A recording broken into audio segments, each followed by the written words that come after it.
10장 15절 한 절만 보겠습니다. 또 그들이 보내어지지 않았다면 그들이 어찌 선포하리요. 이것은 기록된 바 화평의 복음을 선포하며 좋은 일들의 기쁜 소식을 가져오는 자들의 발이 어찌 그리 아름다운가 함과 같으니라. 아멘. 여기 15절에 아름다운 발에 대해서 말하고 있기 때문에 오늘 제가 아름다운 발 이런 제목으로 여러분에게 말씀을 드리겠습니다. BC 490년에 마라톤에서 전쟁이 있었습니다. 마라톤이 도시 이름이 원래. 근데 지역 이름이죠. 마라톤에서 전쟁이 있었는데 그리스 군대하고 페르시아 군대가 붙어서 싸웠습니다. 근데 거기서 이제 그리스 군대가 이겼어요. 그때 그리스의 한 병사가 부지런히 뛰어서 아테네까지 달려가게 되었습니다. 아테네까지의 거리가 약 한 40km 정도 되는데 많은 언덕이 있었음에도 불구하고 쉬지 않고 달려서 결국은 그 아테네에 있는 사람들에게 한마디 하였어요. 그게 뭐냐면 이겼다. 우리가 이겼다. 그 말을 하고 그 사람이 탈진해서 쓰러져서 그 자리에서 죽었어요. 그래서 사람들이 그 사람을 기념하면서 이제 고대 올림픽 경기를 하잖아요. 그 주변에서 경기를 하게 될 때 마라톤이라는 경기를 하게 된 거예요. 그게 지금 근데 일어나는 그 올림픽 경기에서도 마라톤 경기가 있죠? 예. 여러분 이렇게 마라톤에서 아테네까지 달린 그 그리스 병사의 발은 그리스 사람들에게는 굉장히 아름다운 발로 기념이 되는 발이었어요. 왜냐하면 그 승리의 소식을 그렇게 듣고 싶어서 기다리고 있었거든요. 그런데 마침내 승리했다, 이겼다 이 소식을 달려와서 전해줬으니까 얼마나 복된 일이었겠냐. 그 아름다운 발이었다라고 이 사람들이 기억하는 거죠. 그것처럼 바울도 오늘 본문에서 아름다운 발에 대해서 말합니다. 자, 개인적으로 저는 신체 중에서 제일 더러운 부분 중에 하나가 발이 아닌가 생각하는데 여러분하고 또 제 생각이 다를 수도 있겠지만 그런데 왜 이렇게 생각하냐면 냄새나고 굳은 살이 배기고 거기다가 습진이나 무좀까지 더해지면 그야말로 손으로는 별로 만지고 싶지 않은 부위가 발이 되는 거죠. 그래서 저는 개인적으로 이렇게 발톱을 깎을 때나 발을 씻어야 될 때 있잖아요. 그때 아니고는 평상시 손이 발로 잘 가질 않아요. 발을 만지작거리거나 발을 주무르거나 이렇게 하지 않죠. 근데 그럼에도 불구하고 바울이 오늘 성경에서 뭐라고 말하느냐? 발이 아름답다 그렇게 말해요. 여러분 15절에 그렇게 써 있죠? 예. 발이 어찌 그리 아름다운가 이렇게 써 있어요. 그러면 도대체 어떤 발이 아름다운가 이걸 생각해 볼 필요가 있겠죠. 그래서 이게 어떤 발이 아름답냐 이거를 설명하는 게 오늘 제 설교 내용이에요. 그리고 이 설교를 여러분이 들었을 때 아름다운 거는 뭐고 도대체 또 아름다운 발이라는 건 뭐고 이런 것들을 생각하면서 여러분이 삶을 살아가는 데 있어서 정말 가치 있는 게 뭔지를 정리해보는 그런 시간이 되었으면 좋겠습니다. 자, 그러면 아름다운 발은 어떤 발인가? 첫 번째로요. 하나님의 보내심을 받고 나아가는 발은 아름답습니다. 자, 15절에 보면 또 그들이 보내어지지 않았다면 그들이 어찌 선포하리요? 그랬죠? 예. 이사야의 기록에 의하면 하늘에서 주의 음성이 있었어요. 이사야서 6장 8절에 내가 누구를 보내며 누가 우리를 위하여 갈까? 죄인들의 구원을 위해 누군가를 보내야 했는데 마땅히 갈 만한 사람이 없는 겁니다. 그럴 때 태초부터 말씀이셨던 분이 내가 여기 있나이다. 나를 보내소서. 이렇게 자원했던 거죠. 그래서 그분이 오셨습니까? 이 땅에? 이 땅에 오셨죠. 그래서 요한복음 1장에서 말씀이 육신이 되어 우리 가운데 거하심에 그게 누구 얘기입니까? 예, 예수님 얘기죠. 그래서 예수님은 이 땅에 거하시면서 하늘에 계신 하나님을 소개할 때 뭐라 그랬냐면 여러 차례 나를 보내신 아버지 그렇게 말했어요. 또 여러분 요한복음 17장 3절에 가보면 예수님께서 자신을 소개할 때 뭐라고 소개했느냐면 아버지께서 보내신 자 예수 그리스도 이렇게 표현했어요. 영생이 뭐냐? 하나님을 아는 거. 아버지께서 보내신 자 예수 그리스도를 아는 거. 그 말을 통해서 예수님 자신을 뭐라고 설명했냐면 아버지께서 보내신 자다. 그렇게 설명한 것을 보게 되는 거죠. 그러면 예수 그리스도께서 아버지의 보내심을 받고 와서 하신 일이 뭡니까? 세상 죄를 제거하는 희생물로서 십자가에서 죽으시는 겁니다. 자, 그래서 이제 누구든지 예수님께서 나의 죄 때문에 죽었고 묻혔고 부활하셨다, 이거를 믿는다면 그 사람은 구원받게 되는 거죠. 비록 먼지 있는 땅을 다니며 땀이 차고 발톱에 때가 껴 더러운 모습을 드러낸 예수님의 발이라도, 그렇게 아버지의 보내심을 받고 이 땅에 찾아온 그 발은 아름다운 발이라는 거죠. 그래서 예수님은 그 발로 병든 자들을 찾아가 주셨고 그들을 치유해 주셨어요. 회복시켜 주셨죠. 예수님은 그 발로 마귀 들린 사람들을 찾아가 주셨고 그들에게 자유를 선포하셨어요. 마귀로부터 벗어나게 하신 거죠. 예수님은 그 발로 십자가로 나아가서 그 십자가에서 자기 자신을 희생물로 내어주시면서 죄인인 우리가 하나님 앞에 죄들을 용서받을 수 있는 길을 열어주신 거죠. 자, 이게 하나님의 뜻에 의해서 일어난 사건이죠. 십자가 사건이 그 하나님의 뜻에 의해 보냄받고 이 땅에 찾아오신 예수님, 이분의 발은 아름다운 발이라는 거죠. 그 발이 아니었으면 저와 여러분들은 여전히 하나님의 진노의 대상이었을 것이다. 멸망, 그것만이 우리 앞에 놓여있는 그런 상태였을 것이다, 이렇게 생각할 수밖에 없는 거예요.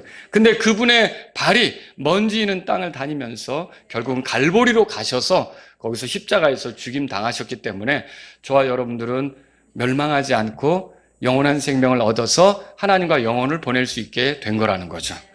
여러분, 그래서 그분의 발의 아름다움을 깨달은 한 여자가 가만히 있지 못했습니다.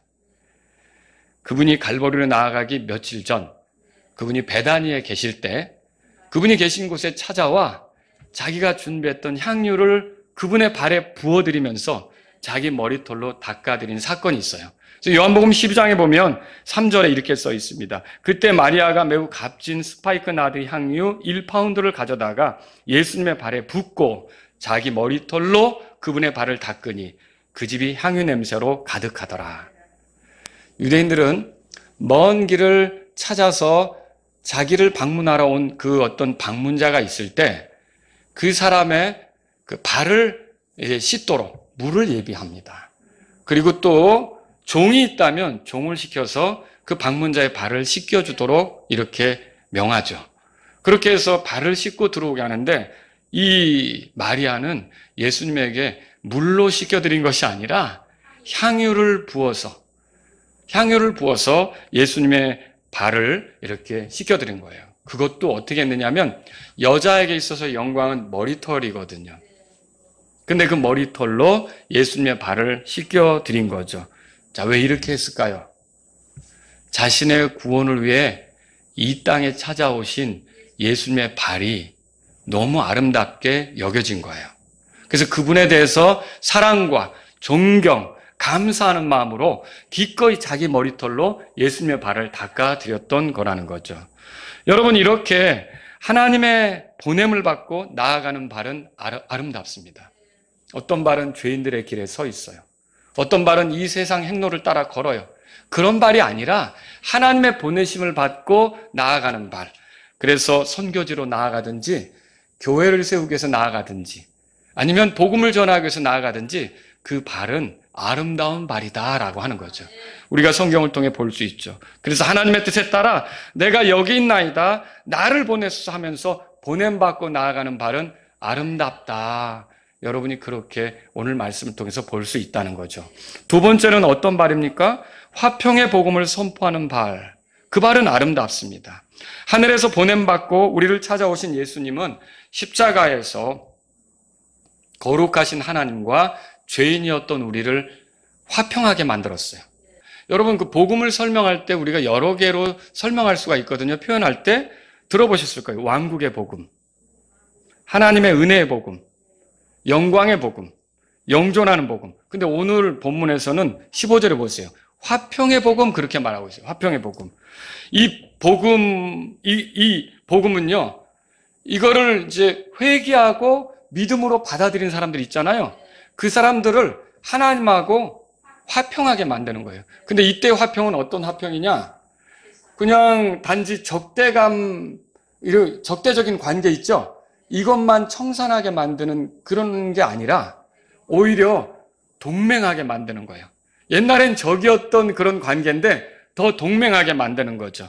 그래서 전에는 죄인이었고 하나님의 진노의 대상이었던 사람이 이 화평을 통해서 하나님께 받아들여지고 하나님의 아들로 대우받고 하나님께는 귀한 존재가 되고, 그래서 하나님께서 그들과 함께 하시고 그들을 인도하시고 그들을 돕게 되는 그런 위치에 있게 되는 거예요. 그러니까 이게 얼마나 대단한 겁니까?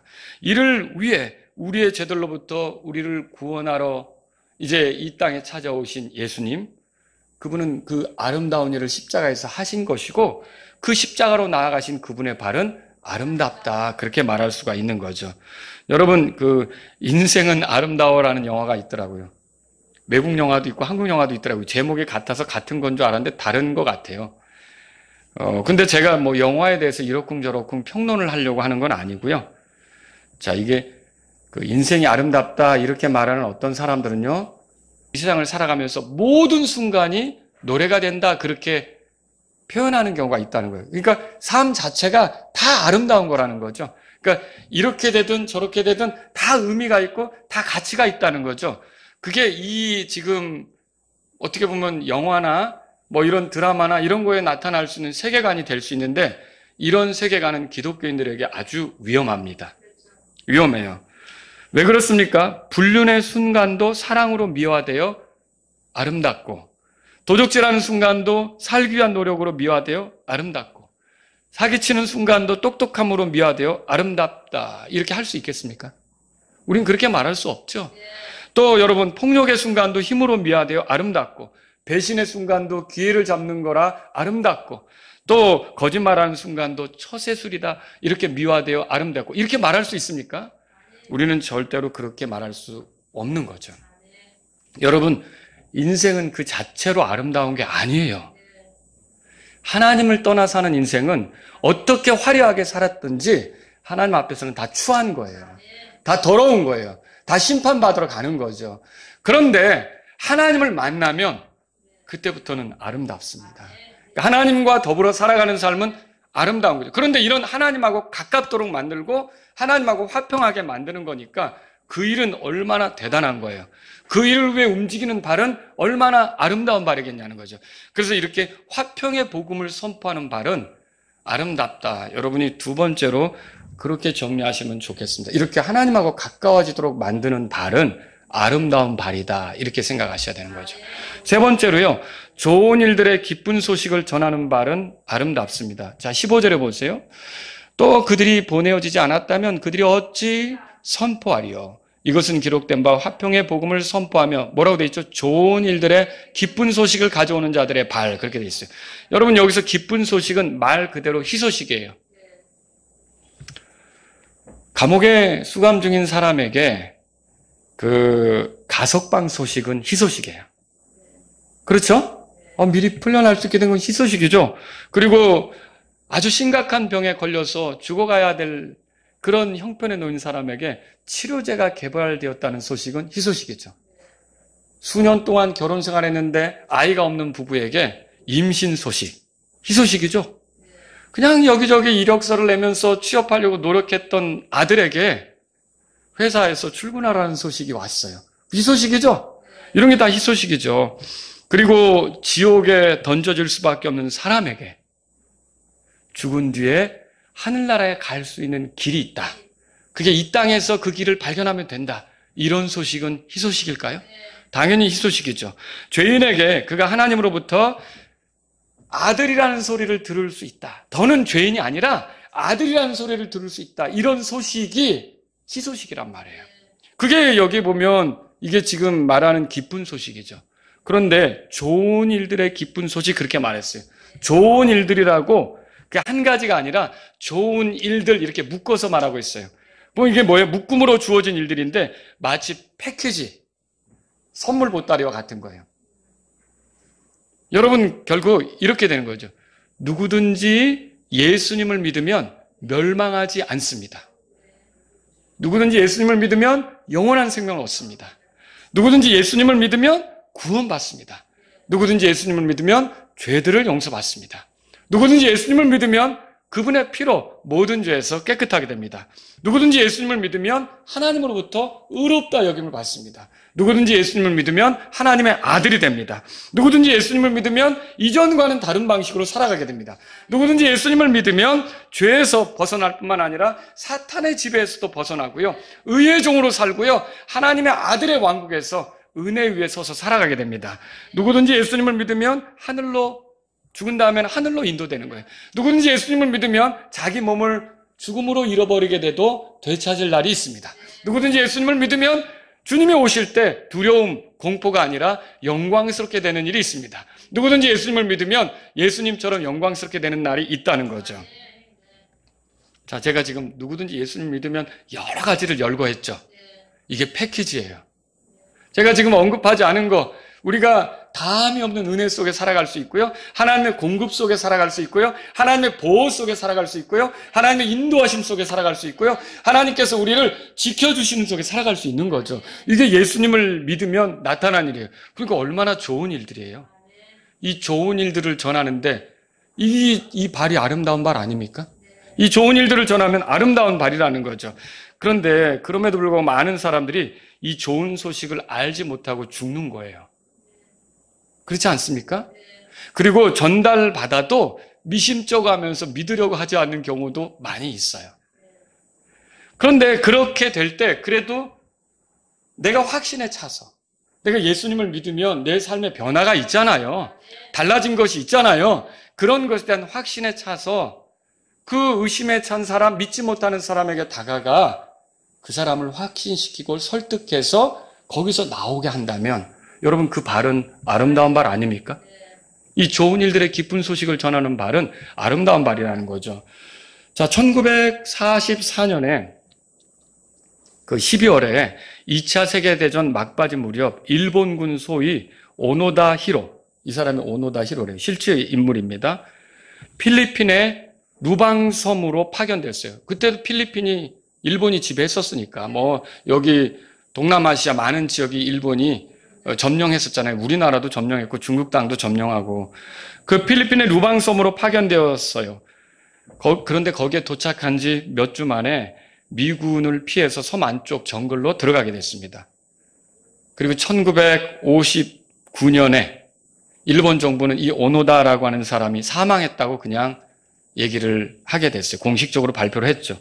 근데 오노다는 그 섬에, 그 숲속에 정글로 들어가서 어떻게 했냐면 일본 제국 군대가 돌아올 때까지 그 섬을 지키라는 임무를 받았기 때문에 거기서 계속 필리핀 사람들을 괴롭히고 그렇게 하면서 접근하면 괴롭히고 거기서 계속 일본 제국 군대가 돌아오기를 기다리고 있었던 거죠.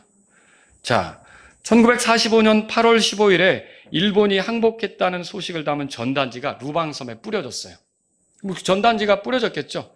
그런데 이제 이 오노다와 그 동료 몇 사람은요, 이걸 믿지 않았어요. 이거 우리 속이려고 하는 거다. 전단지가 뿌려졌는데. 그리고 나중에 이제 일본군 수색대, 우리 군 숨어 있거나 남아있는 사람들을 좀 찾자 해가지고 그 수색대가 그 섬으로 들어갔어요. 근데 그 수색대가 막 찾으러 다니는데 어떻게 하냐면 저건 포로들이 된 거다. 포로들이 돼서 괜히 우리를 강제로 끄집어내려고 하는 거다. 이렇게 생각해서 나가지 않았어요. 자, 그렇게 해서 시간이 흘러간 거예요. 시간이 흘렀고 1950년도에 우리나라 그 한반도에서 전쟁이 생겼죠. 그래서 미군 비행기가 날아가지 않습니까? 막 그 비행기들이 왔다 갔다 하지 않습니까? 근데 그 사람들은 드디어 우리 일본 제국 군대가 역습을 하나 보다. 비행기로. 이렇게 생각하고 있었던 거예요. 그렇게 하면서 지냈던 거예요. 그렇게 하면서 필리핀 사람들을 괴롭혔는데 그 중에 하나는 1972년에 필리핀 경찰이 쏜 총을 맞아 죽고 또 다른 사람은 이전에 죽었던 것 같아요. 결국은 누구만 남았냐면 이 사람만 남게 된 거예요. 이 사람만 남았는데 1974년도에 자, 여기 보면 필리핀 루방섬 이쪽에 위치한 섬이에요. 아시겠죠? 그런데 여기에 74년에 루방섬을 여행하게 된 탐험가가 있었어요. 그 사람이 누구냐면 스즈키 노리오라고 하는 사람이에요. 이 사람이 섬을 여행하다가 일본군을 만난 거예요. 그리고 이 일본군과 일본말로 얘기를 하게 된 거죠. 그러니까 이 사람은 굉장히 오랜만에 일본 사람하고 얘기를 하게 됐으니 얼마나 반가웠겠어요. 자기가 숨겨놓은 총, 탄약, 수류탄 이런 것들 거기에 다 있는 거죠. 그런데 이 여행 탐험가가 이 사람을 만나서 한 말이 전쟁이 끝났으니, 진작에 끝났으니 돌아가자 그랬어요. 근데 이 사람은요 못 돌아간다고 그랬어요. 왜? 나에게 명령을 내린 상관이 이 섬을 사수하라 그랬다. 이 섬을 떠나지 말고 지키라 그랬다.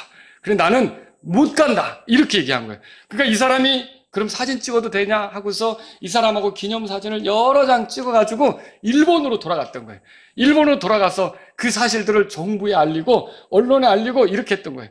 자, 그래서 어떤 일이 벌어졌냐면 드디어 이 사람의 상관이 있잖아요. 그 사람은 전쟁이 이미 끝나서 그 서적 상인으로 일하고 있어요. 책 파는 사람. 그 사람을 일하고 있는데 이 사람이 이 자기 부하가 여기서 이러고 있다니까 이제 잠깐 일을 접어두고 국가의 보냄을 받고 일본의 보냄을 받고 이 섬으로 들어가게 된 거예요. 그래서 결국 이 1974년 3월 8일에 이 그 자기의 상관이었던 사람 있잖아요. 그 사람이 명령서를 낭독하는 거예요. 뭐 투항하라고. 그러니까 그때서 총을 내려놓고 필리핀 사람들에게 투항하고 여기 지금 내려오는 사진이에요. 그게. 그 산에서 드디어 내려와서 11일 날 어떻게 했냐면 이제 3월 11일 날 일본 땅을 밟게 되는 거예요. 그래서 아주 그 전쟁이 끝나고 가족품으로 돌아오고 이게 뭐 일본이 난리가 난 거죠. 이 사람이 돌아온 걸로 인해서.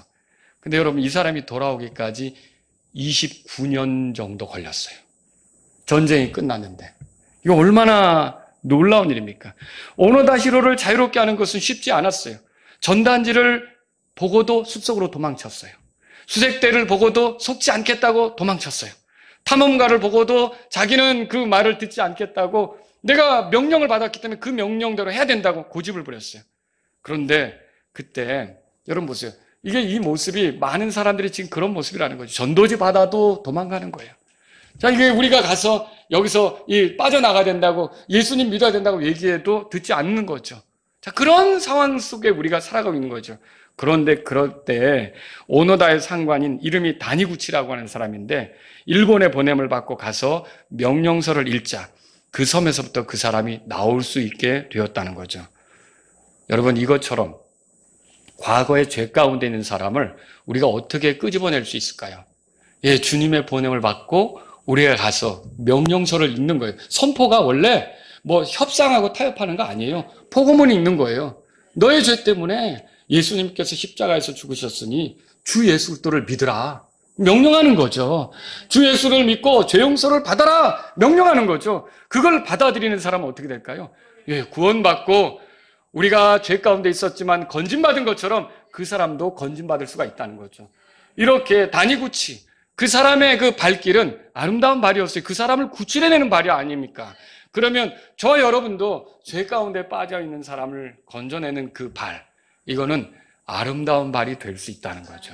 여러분, 그래서 우리가 이렇게 여기 나온 대로 기쁜 소식을 가져오는 자들의 발이 아름답다. 좋은 일들의 기쁜 소식을 가져오는 자들의 발이 아름답다. 이렇게 생각할 수 있는 거죠. 자, 말씀을 정리해 볼게요. 하나님께서 지으신 피조 세계는 아름다운 것들이 많아요. 성경을 제가 찾아봤어요. 왕비 와스디는 아름다웠다라고 에스더기 1장 11절에 써 있어요. 그리고 아빌가일도 여러분 아시죠? 아름다운 용모를 가진 여인이었다 그렇게 써 있어요. 나엘 역시 아름다웠다 그렇게 써 있어요. 남자들 중에도요. 다윗이 아름다운 용모를 지녔다 그렇게 써 있어요. 여러분 압살롬 아시죠? 그 압살롬에 대해서 성경에 이렇게 써 있어요. 아름다움으로 크게 칭찬받는 자. 자, 이처럼 세상에는 아름다운 것들이 많이 있죠. 아름다운 사람들이 있어요. 아름다운 꽃들이 있어요. 또 아름다운 가축들이 있어요. 아름다운 집들이 있고 아름다운 것들이 많이 있어요. 그런데 때로는 그 아름다움이 그 걸림돌이 되거나 올무가 된다는 걸 아십니까? 잠언에 간음을 꾀하는 여자의 아름다움을 쫓아 마음속의 정욕을 품지 말라 그렇게 말했어요. 밧세바는 보기에 매우 아름다웠어요. 그런데 다윗과 부정한 관계에 빠졌고 자기 남편에게 신실하지 못했어요. 그 다윗으로 하여금 죄짓게 만든 거죠. 그래서 잠언엔 이렇게 말해요. 호의도 거짓되고 아름다운 것도 헛되나 오직 주를 경외하는 여인 곧 그녀는 칭찬을 받으리라. 여러분 읽어보셨죠? 아름다운 것도 헛되다고 말했어요. 이사야는 고난받으시는 예수님의 모습을 놓고 그는 모양도 없고 용모의 아름다움도 없으며 우리가 그를 볼 때 우리가 그를 흠모할 만한 아름다움이 없도다 그렇게 말했어요. 자, 그렇게 본다면 피조세계에서 아름다운 것들이 주님께 큰 감동을 줄까요? 아니라는 걸 우리가 생각해 봐요. 모든 육체는 풀이요 그 육체의 모든 아름다움은 들의 꽃과 같다. 여러분 읽어보신 적 있죠? 이 말씀처럼 피조세계의 아름다움은 영원하지 않다는 거죠. 특별히 하나님께서 사람의 외모의 아름다움에 감동하지 않으세요. 왜 그럴까요? 그렇게 아름답게 만드신 이가 누구예요? 하나님이시죠? 그리고요, 그렇게 아름답게 더 많이 만들 수도 있어요. 그러니까 그거는 하나님께 아무런 감동을 주지 못해요. 그저 사람들은 예쁜 어떤 여자의 얼굴이나 얼짱 이러면 막 거기에서 이제 오 이렇게 하지만 사람은 흥분하고 감동할지 모르지만 하나님은 사람의 외모에 절대로 감동하거나 흥분하지 않습니다. 하나님 뭘 보실까요? 여기서 그래서 중요한 게 있어요. 이게 외모의 아름다움이 중요한 게 아니라는 거죠. 하나님께서 중요하게 여기시는 것은 어떻게 사느냐. 어떻게 사느냐, 그게 중요하다는 거죠. 자, 청년 자매들, 여학생들 화장을 합니다. 아름답게 보이기 위해서 노력하죠? 좋습니다. 저 화장하지 말라는 말은 아닙니다. 그런데 정말 아름다운 것은요, 하나님의 눈앞에 아름다운 것은 어떻게 사느냐라고 하는 거죠. 어떻게 말하고, 어떻게 행동하고, 어떻게 생각하느냐, 그것이 더 중요하다는 거예요. 어떤 여자는 겉만 아름다워요. 근데 속빈 강정 같아요. 속빈 강정 알아요? 강정? 이게 쌀가루 같은 걸로 이제 과자를 만들어서 좀 있어 보이지만 속에는 아무것도 없고 금방 부스러져 버리고 아무것도 아닌, 맛도 별로 없고. 예, 속빈 강정. 그런 속빈 강정, 공갈빵이라고 하시죠. 공갈빵. 이렇게 부어 올랐지만 속에 아무것도 안 든. 예, 예쁘기만 한 여자는 그렇다는 거죠. 그래서 잠언 11장 22절에 보면 이렇게 써 있어요. 아름다운 여자가 분별이 없는 것은 마치 돼지코의 금보석 같으니라. 그게 무슨 말이에요? 겉으로 아름다워도 그 행동이나 그 말이나 그 생각에 분별이 없다면 그것은 돼지코의 금보석이라는 거예요. 그러니까 겉으로 꾸민 것은 금보석인데 그 정체는 돼지코라는 거죠. 여러분, 이게 참 형제든 자매든 우리는 외모를 가꾸는 것 이상으로 내 말, 내 행동, 내 생각, 이걸 다듬는 것이, 성령님 안에서 이게 다듬어지는 것이 이게 필요하다는 걸 알아야 된다는 거죠. 그게 진짜 아름다움이에요. 외모를 다듬는 다이어트에 열을 내는 것보다, 물론 뭐 그렇게 할 수도 있겠지만 내 내면을 다듬는 그것이 훨씬 더 우리가 주님 앞에서 아름답게 살아가는 모습이 된다라고 하는 거죠. 여러분, 오늘 15절 한번 다시 읽어보겠습니다. 또 그들이 보내어지지 않았다면 그들이 어찌 선포하리요? 이것은 기록된 바 화평의 복음을 선포하며 좋은 일들의 기쁜 소식을 가져오는 자들의 발이 어찌 그리 아름다운가 함과 같으니라. 이사야서 52장 7절에는 이렇게 써 있어요. 좋은 소식을 가져오고 화평을 선포하며 복된 좋은 소식을 가져오고 구원을 선포하며 시온에 이르기를 내 하나님께서 통치하신다 하는 자의 두 발이 산들 위에서 얼마나 아름다운가. 여기도 아름다운 발에 대해서 말하고 있다는 거죠. 저는 말씀을 끝내기 전에 도널드 그레이스 반 하우스 목사가 들려준 아프리카의 한 선교사의 경험을 소개하려고 합니다. 그 선교사는 의사였으나 아프리카 선교지에 가서 교회를 세우고 목회를 하게 됐어요. 그러니까 목사 활동도 한 거죠. 자, 그 선교사의 사역지에 상피병에 걸린 사람이 있었어요. 상피병. 자, 상피병이 어떤 거냐면, 여러분 보이세요? 상피병은 무릎에서 발까지의 두께가 35cm에서 45cm 정도 부어오른 거예요. 코끼리 발병이라고 부르는 거죠. 아주 갑갑하고 고통이 따르는 병이 이렇게 발이 한쪽은 정상이잖아요. 근데 다른 한쪽 발은 어때요? 이게 상피병이에요. 이게 아프리카나 뭐 이런 그 아주 열대 지방에서 이런 일들이 생기는 거예요. 근데 상피병 환자가 된 그리스도인이 있었는데요. 그 사람이 할 수 있는 일이라고는 하나님께서 자기 아들을 보내서 사람들을 위해 죽게 하신 일로 보이신 그 은혜를 이제 다른 사람에게 전하는 것뿐이다. 이렇게 생각하고 사는 사람이 있었거든요. 그는 마을에 사는 모든 사람에게 구원의 좋은 소식을 들려줘야겠다고 결심했어요. 괴물처럼 변한 다리를 끌고서 걷는 거 지극히 어려운 일이었어요. 그러나 고통은 아예 생각하지도 않은 채 오두막살이 집들을 돌아다니며 생명의 구주를 전하였어요. 저녁이 되면 가족이 기다리고 있는 자기의 따뜻한 오두막살이 집으로 돌아왔습니다. 여러 달 후에 그 선교사에게 자기가 사는 마을 있잖아요. 그 마을의 모든 오두막살이 집들을 다 들렀고 이제는 자기 계획은 3km 정도 떨어진 마을에 가서 복음을 전할 생각이라고 말했어요. 그래서 아침이면 고통스러운 몸을 가누고 집을 나서서 3km 떨어진 마을로 걸어가 오막살이 집들을 하나씩 방문해서, 아프리카의 그 집들이 가난한 사람들이니까 오막살이 집들이죠. 그래서 복음을 전하고 해가 지기 전에 그 다시 3km를 걸어서 자기 오막살이 집으로 돌아오곤 했어요. 마침내 이웃 마을의 오막살이 집들을 빠짐없이 다 방문하게 된 거예요. 그래서 두 마을에서 이제 그 할 일을 다 마친 뒤에 잠시 동안 몇 주 동안 이렇게 쉬게 됐어요. 그런데 이 마음속에 점점 가만히 있어서는 안 되겠다는 생각이 드는 거죠. 그래서 이번에는 자신의 목사인 선교사에게 찾아가서 여기서부터 16km 내지 19km 정도 들어가면 거기에 그 정도 떨어진 정글 너머에 마을에 관해서 이야기하고는 그 마을에 복음이 전파되고 있는지 물었어요. 그리고 병에 걸리지 않았던 소년 시절, 자기가 어렸을 때 있잖아요. 그때 정글 사이로 난 길을 지나 그 마을에 가본 적이 있었기 때문에 거기에도 사람이 살고 있다는 생각을 했고 그 사람들에게도 예수님이 필요하다는 그런 생각을 하게 된 거죠. 그래서 그들 역시 구주 예수님의 복음을 들어야 된다고 생각하고 선교사님께 이제 제가 그쪽에 가서 전하고자 하는데 라고 이제 말씀을 드렸더니 선교사님이 가지 않는 것이 좋겠다고 권고했어요. 다리가 그런데 차도 없고 그 정글을 들어가서 16km 정도나 떨어진 그곳에 가서 그게 이제 선교사님 마음엔 좀 불편했던 거죠. 그런데 날이 갈수록 그곳에 가야 한다는 부담이 짓눌렀어요. 어느 날 그의 가족들이 선교사를 찾아와 그가 새벽에 집을 나갔는데 간다는 소리를 잠결에 듣는 바람에 잠시 나갔다 오는 줄로만 알았고 여태껏 돌아오지 않았다고 말했어요. 그가 돌아오지 않자 가족들이 애를 태우게 된 거죠. 나중에서야 이야기의 전말이 밝혀지게 되었는데 그는 멀리 떨어진 마을을 향해 길을 나섰던 거죠.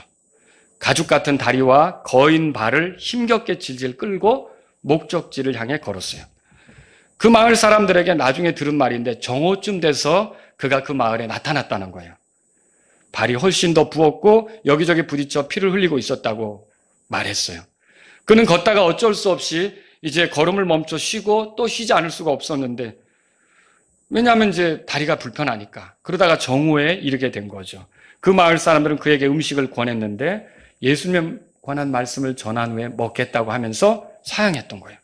결국 마을을 오르내리면서 그렇게 해서 이제 음식도 얻어먹고 그렇게 하면서 그 마을 하나, 한 집 한 집 다 결국 예수님에 대해서 전하게 됐어요. 그러면서 뭐라 그랬냐면 만물을 창조하신 하나님은 사랑이시며 인간의 죄를 씻기 위해 자신의 아들을 보내셨다고 이렇게 얘기하고 다니게 되었어요.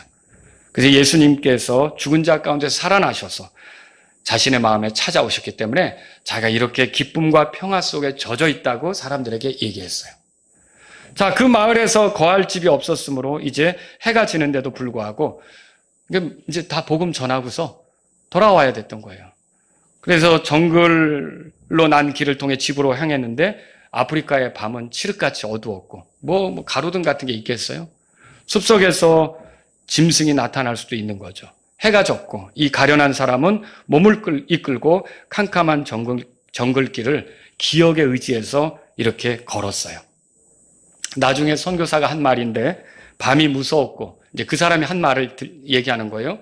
짐승이 언제 튀어나올지 몰라 두려웠지만 마을 전체에 주 예수 그리스도를 전했다는 사실을 생각할 때 그 가슴에 밀려오는 즐거움 때문에 참아낼 수가 있었다는 거죠. 한밤중 선교사는요, 현관에서 들리는 이상한 소리에 잠을 깼어요. 그래서 귀를 기울여 봤지만 사방이 적막했고요.